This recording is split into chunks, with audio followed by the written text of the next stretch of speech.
తిరుపతిలో ఇంతమంది చనిపోవడానికి కారణం ఖచ్చితంగా తెలుగుదేశం పార్టీ అమ్మా. అక్కడ జనాలు ఎక్కువైపోయారు, తొక్కిసలాట జరిగింది. చంద్రబాబు నాయుడు గారికి పవన్ కళ్యాణ్ గారికి దీనికి సంబంధమే ఉంది?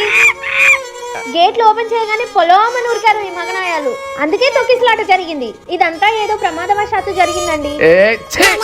పాజిటివ్ కాదు నెగిటివ్ చెప్పు. నెగిటివ్ గా చెప్పాలరా దొంగ సచ్చినాడా? ఈ పక్షి టీవీని తీసుకొచ్చినప్పుడే అనుకున్నాను వ్రాతనాయాలని.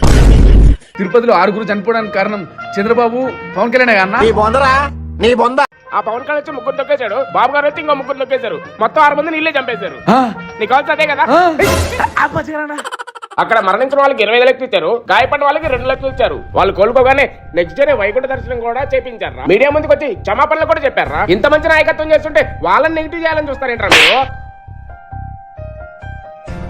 ఆ 6 చనిపోవడానికి కారణం కూటమి ప్రభుత్వం కదా సార్?